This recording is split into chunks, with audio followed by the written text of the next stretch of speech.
Alright, here goes our trees. These are the Mexican blue oaks that we got from Arizona last October. It's now September.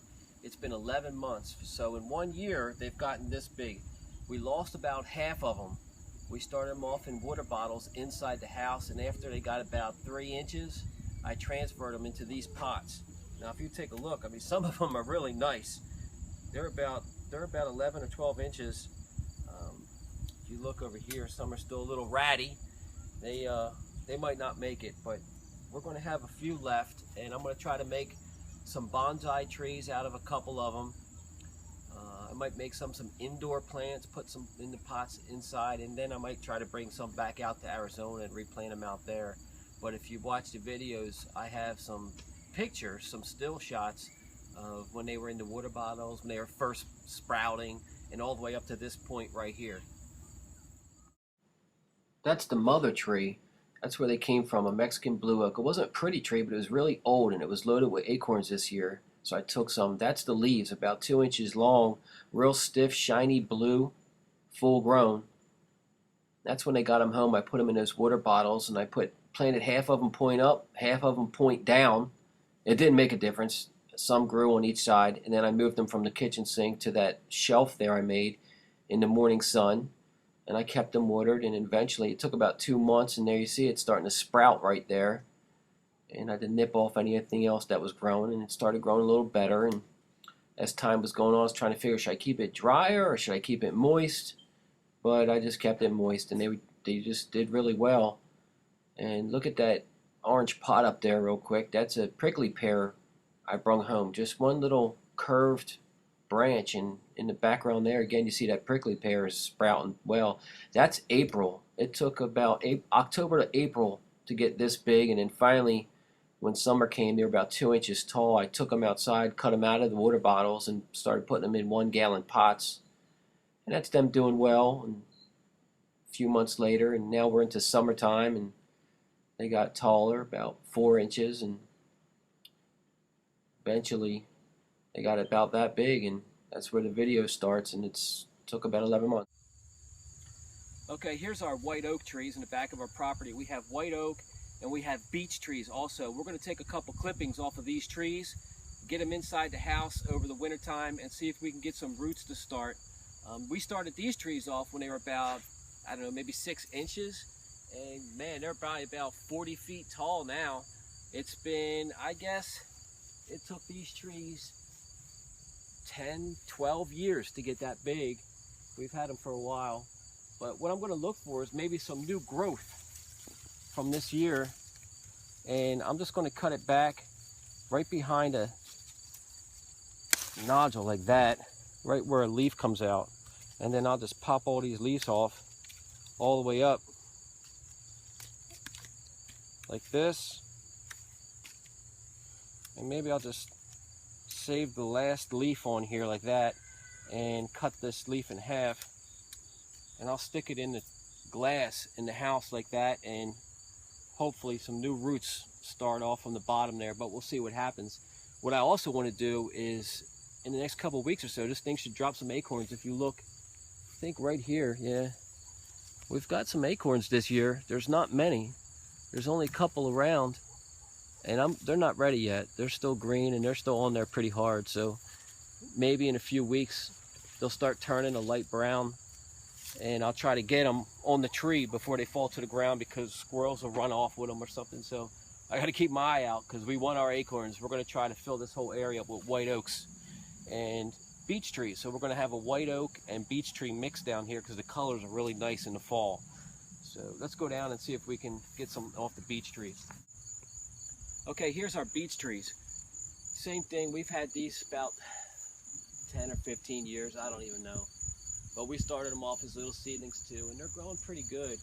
A beech tree, that's the tree that you see that gets that nice silvery trunk to it that people always carve their initials in it when you're walking through the woods. But these are beech trees, and they'll give off like a little tiny fuzzy nut, which animals love, so that's why I put it back here. But we're going to do the same thing like we did with the oak trees. We're just going to find that new growth, and we're going to nip it off right about there below the leaf, and strip all this off and get some cuttings from them. Now there's no there's no nuts on here, so there's nothing to plant this year, but we'll try to get some off of some cuttings. Okay, on this side of the property, I've got my arborvitae right here, and when I planted these, in between each one of the arborvitae is a red oak tree. Now they're 25 feet, maybe even 30 feet tall, but in between each one of the arborvitae is a red oak tree. And I started these red oak trees from acorns in little plastic pots sitting on the back deck, and once they got about a foot tall, I planted them in between here, and I wrapped them all with a wire cage so the rabbits wouldn't eat them, and they're doing really well. But that's a pretty common tree, and it's pretty hardy, and it's just a red oak tree. But once I trim this all up, it's going to look nice with the oak tree sticking above the arborvitae all the way down. So that's the red oaks. In a couple of my other videos, people were asking me, hey, what's those red flowers above you? And they're my trumpet vines. That's a red trumpet vine you see there. And I connected them to a metal pole, and I cut them to make them look like an umbrella. So it's actually a vine that I've connected on here to grow straight up like a tree. And I don't trim them every year. Like this year I've let them go to get more flowers at them, but I really hack them back. I hack them back probably about a 18 to 20 inch little ball up top there, and they'll grow that big. I mean, that's a 6 to 8 foot umbrella up there, but you have to not cut them every year, or else they won't get a lot of flowers on them. But that's a red trumpet vine for everybody that was wanting to know what kind of tree this is. It's not a tree, it's a vine that I made to grow like a tree, like an umbrella. But it's a lot of work. If you look on top of the back deck here is our purple wisteria. That's a vine that I started off from probably a 1-gallon pot from Home Depot or Lowe's. I planted at the bottom of the deck, and I let it grow up through the deck and up on top for shade. Come on up top and I'll show you what it looks like after about 7 years worth of growth. You can see how the runners are up there. There's probably 5 runners going to the right and 5 runners coming to the left. And I trim them back every year. Every fall after the leaves fall off, because it's a lot easier to do once all the leaves are off, I cut it back really far down to the main runner. So you can see the runner above the lattice, how the main runner just goes down, and I cut it off right at the end. It doesn't go up on top of the roof. I just keep it on this back area. But this is purple wisteria.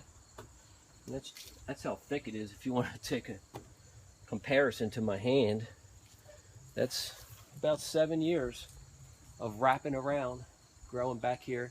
And I think what I might do now at this point, because these runners are so thick and they're pretty sturdy, I might actually take the lattice out this year. So the only thing that we're going to have up here is just the vines laying on top of the 2x6s. So we don't even need the lattice anymore. So I'll get rid of that. We'll have more airflow, but we'll still keep our shade. Okay, here's our larch trees in the driveway. I started these trees off when they were seedlings themselves from upstate Pennsylvania. I guess they were about 3 or 4 inches when I brought them home, and this is what they are now. If you take a look, we've had a couple years where we've gotten some pine cones, but this year, if you look at the main tree here, the biggest one we've got, it is absolutely loaded with pine cones this year. So I'm going to try to bust a couple of those pine cones up and get the seeds out of them and see if we can start plants from 2 different ways. Maybe from the seeds, or I'm going to actually try to make some cuttings off it. I don't know if you can get a cutting off a pine tree, but let's give it a shot. Take a look up there. Can you see all those pine cones? I mean, these are some really nice trees. And the reason I like these larch trees is these needles are super soft. They're not like a spruce. White pines have soft needles, but these are even softer than a white pine. So what I'm going to do is find a nice shoot here. Like, all this is new growth. This is all from this year. So I'm going to pick one of these and try to cut it right below like a nodule, right where there's like a little bump. If you can see that little bump, that might be where a branch might start. So I'm going to cut it right below that. And then I'm just going to strip some of these needles off all the way up to the top. Because the less needles you have on there, maybe the sun will make it grow roots instead of more leaves. So when we stick it in our bottle or a glass in the house, we're going to have it in there like that and see if it grows more roots instead of more leaves. So we'll save that. I'll get a couple more of these, and I've got a bunch of pine cones on the ground. Look at all these pine cones. All these pine cones. There's probably seeds in there because we don't have squirrels right here, red squirrels that would eat that. But I'm actually looking for some that are actually still on the tree on a nice live branch. So let's see. Let's pull some branches down. All right, here's one right here. We'll take that, and then I'll grab some more, and then we'll go inside and I'll split these pine cones open and try to get some seeds out of them. Okay, here's our large tree pine cones. And what I'm doing is I'm just getting the seeds out of them, and I'm going to try to plant some new trees. But these came right off the tree, and they were already pretty much open. And what I'm doing is, you can see that one there. I'm just kind of like twisting them. Like, you can bang them, but not much comes out. So I'm just twisting them really hard like this, and just letting everything just fall out. Pieces of whatever. But then I noticed when I start pushing down, I can feel the seed. So that's the seed right there. The wing on it is kind of broken, but I'm going to take that and put it over here in this pile, because that's my seeds. See if there's any more in there. Yeah, I can feel them. Here's one. That's a seed. Here's another one. Another one, another one. There's three right here. These are from a larch tree. There's the third one. Right there. There's a nice one. That's a pretty one there. That's going to be a tree. There's a couple more. One there. One there. There's another one. So I'm just going to keep doing this until I get a nice pile. Here's one more look at this pine cone. I did these two. See how I squished those real hard and just twisted them, and I got a couple out of them. But this one must be a really good one, because I'm just sitting here going like this, if you can see, and stuff just started falling right out of this one. Like that. See that? That just fell. That's a seed right there with the wing on it. That's nothing. Oh. Yeah, that's a seed. Oh, see that? That just fell out. See, that's a big seed right there. We'll keep him. Oh, there's another one.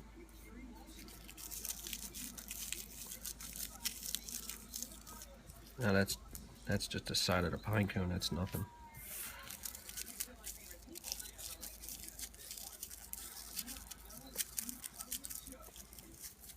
That's a seed. There's a seed. I can feel it when I push down. That's a seed. These are really tiny, soft pine cones. They're real soft. Oh, you can see that. There's a seed. Yeah, that's just a shell. That's it. Oh, there's a good one. Just fell right out. So we're getting a good pile. Oh, look at that one. That's trash. Nothing. Oh. Nah. That's definitely a seed. Right there. Alright. That's how it looks. Okay, here's what happened at the end. That's the pine cones. That's what's left of them. Of me squishing them around. And that's how many seeds we got out. I'm going to zoom up on it so you can see what they look like. That's how tiny they are. I guess they're about the size of a celery seed. And what I'm going to do is just put them in this bag of moist dirt, stick them in the refrigerator for about a month, and it'll trick the seeds into thinking that it was wintertime and they'll go dormant, and in about a month I'll stick them in some pots and try to plant them. See what comes up. Okay, here's our clippings. We got our larch tree, the 2 beech trees, and then our white oak here. And this is the shelf I have right in front of our window in the morning. This is morning sun. I just put some water in there with a little bit of dirt and see what happens. Now, I've seen on YouTube people say there's some kind of a root formula to use, or maybe even cut up some willow trees and make a willow tree formula that makes the roots start faster. But I'm just going to use some water, some dirt, and see what happens. Come back later.